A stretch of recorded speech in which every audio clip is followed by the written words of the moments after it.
I'm going to make a presentation basically on the need and the importance both of freedom and competition. I think that basically what we're talking here about free cities is something that has to do if we want to have development, economic growth and economic development, we need to see that institutions are very important. Free cities have existed in the past, exist in the present, and hopefully will exist in the future. In the ancient world, each city-state had its own form of government. Some city-states, like Corinth, were ruled by kings. Some, like Sparta, were ruled by a small group of men. Others, like Athens, experimented with new forms of government.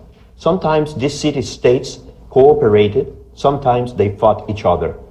Five of the most powerful Greek city-states were Athens, Sparta, Corinth, Megara, and Argos, but there were many others experimenting new forms of government.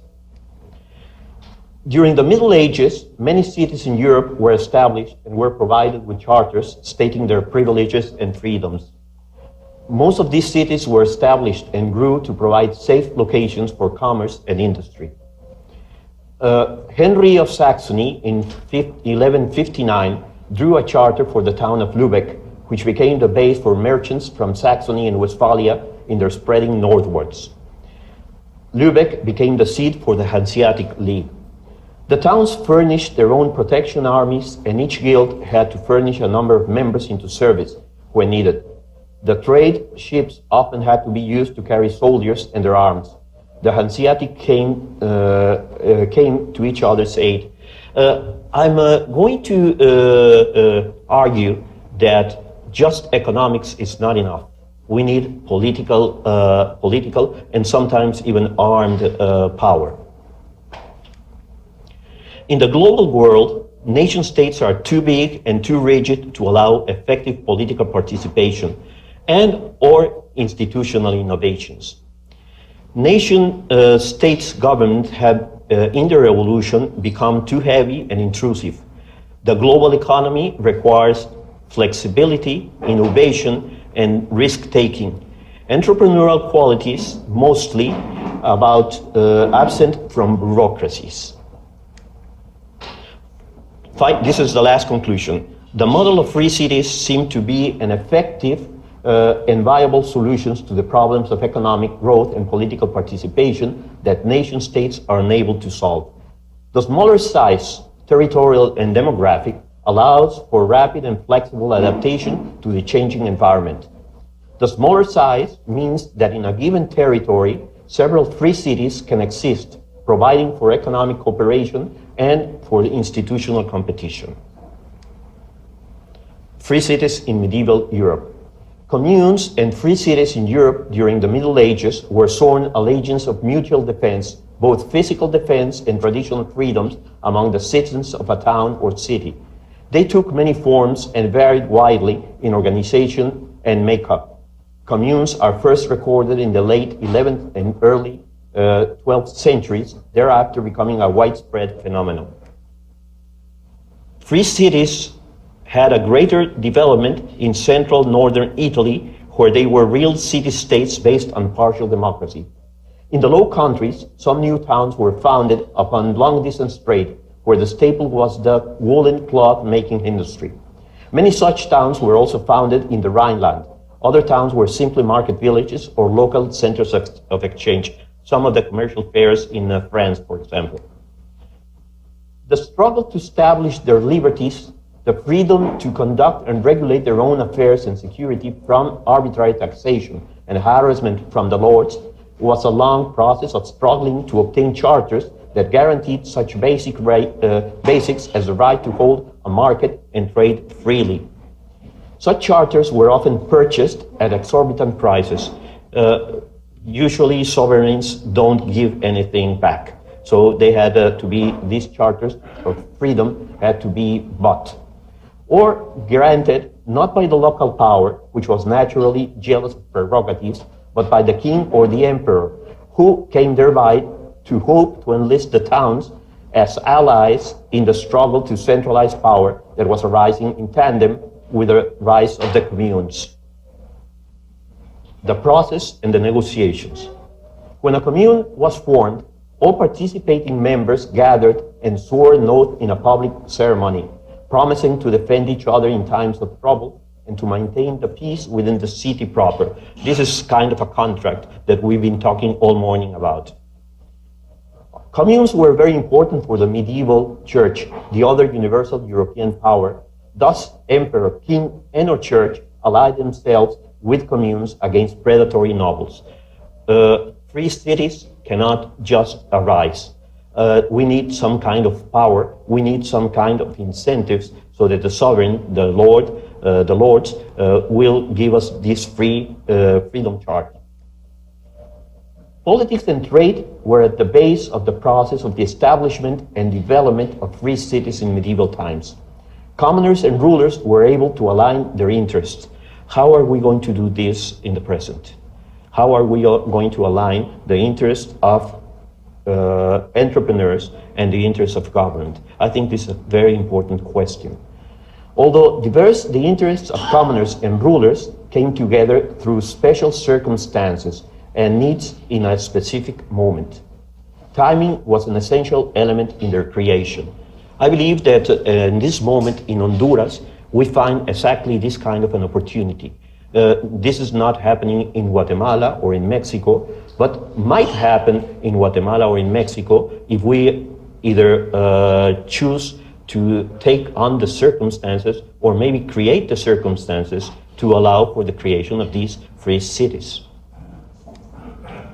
Lübeck was an example. The Hanseatic League was an economic alliance of trading cities and their guilds that dominated trade along the coast of Northern Europe in the Middle Ages. The origins of the League go back to the chartering of the town of Lübeck, 1159, by Henry of Saxony. Very soon, Lübeck became a central node in all the seaborne trade that linked the areas around the North Sea and the Baltic Sea.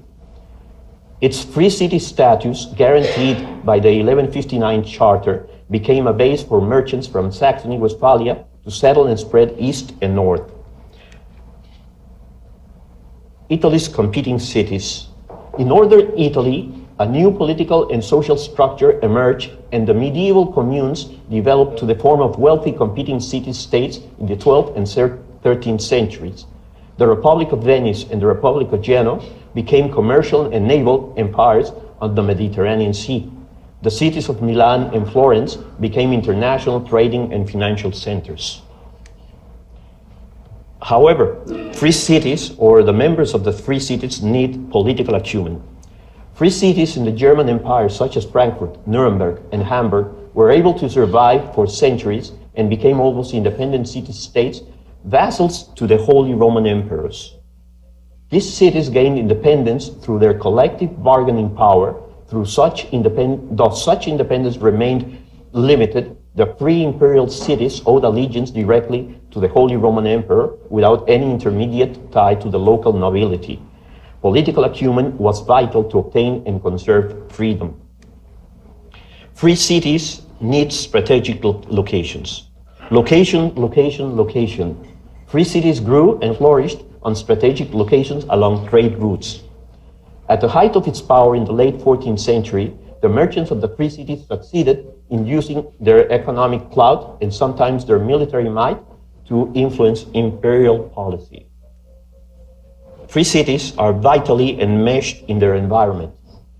However, the economic crisis of the late 14th century, we have to remember that in 1350, 1340s and 1355, there was this Black Plague which really decimated Europe and produced some kind of economic crisis afterwards.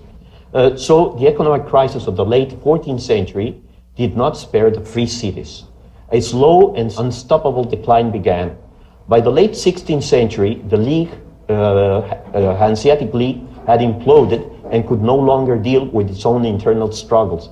The social and political changes that accompanied the Protestant Reformation, the rise of Dutch and English merchants, and the incursion of the Ottoman Empire upon its trade routes. and upon the Holy Empire itself. Only 9 members attended the last formal meeting of the Hansa in 1669, and only 3, Lübeck, Hamburg, and Bremen, remained as members until its final demise in 1862. However, in 1980, former Hanseatic League members established the new Hansa in Zwolle. This league is open to all former Hanseatic League members and cities that once hosted a Hanseatic contour. Contour were like the franchises that the league had in several cities, including Novgorod in Russia. The later included 12 Russian cities, most notably Novgorod, which was a major Russian trade partner of the Hansa in the Middle Ages. The new Hansa fosters and develops business links, tourism, and cultural exchange. The headquarters of the new Hansa is Lübeck. However, we have that in Asia, we have also several successful free cities. Hong Kong, Macau, and Singapore are the successful products of several unique circumstances. Their strategic geographic locations, both Hong Kong and Macau at the mouth of the Pearl River, their vicinity to large markets and populations, their institutional settings, and the self-interest of the local powers, and foremost, the economic interest and political shrewdness of their leaderships. The success of Asia free cities enclaves have fired the imagination of many politicians and entrepreneurs worldwide to copy them. China's communist government established 30 years ago the special economic zones to further rapid economic growth. The special economic zone success has proven the formula free cities enclaves for rapid economic growth. Freedom works, competition works. Let's put these two concepts together and we have the formula for successful economic development. Now, as I was hearing the presentations over here, I realized that, for example, we have, as Bob Nelson told us, in the US, 300,000 private associations, 40,000 municipalities, 30,000 counties, and 50 states. This is exactly what decentralization means. Basically, you decentralize, you devolve power to local communities. Also, we found, as Bob said, that basically these were entrepreneurial communities. There was a company, as Gonzalo Melia told us, one of the scenarios was that free city made or established by a company. Well, these 300,000, or at least many of them, are in such fashion. And they are made up with contracts. They are free market institutions. And Bob told us that basically you don't have too much liberty in that kind of organization. So this made me realize that maybe it's not only decentralization, not only free markets, not only contracts that are needed to make really free cities. What we need is different institutions. We need different institutions, and as Friedman said in his presentation, Patrick Friedman said in his presentation, we cannot design institutions. We cannot really say this is the best institution. We at the Marroquin have very good ideas, I believe, but we will not be able to design a city with our ideas. We have to let them evolve. We have to let them try and fail sometimes. So basically, I would say that we cannot do social engineering, even with the best ideas of Austrian economics or any kind of ideas. We have to experiment. And to experiment, free cities are probably the best example and the best model to do. We have to allow for free cities, some of them to fail. We cannot assure that all of them are going to be successful if we want really to allow for this kind of evolution, of evolution. So basically, I propose that we have to think We have to work to create these cities, taking into account circumstances, location, and very specific, we have to be able to establish different cities so that they compete among themselves. Thank you very much.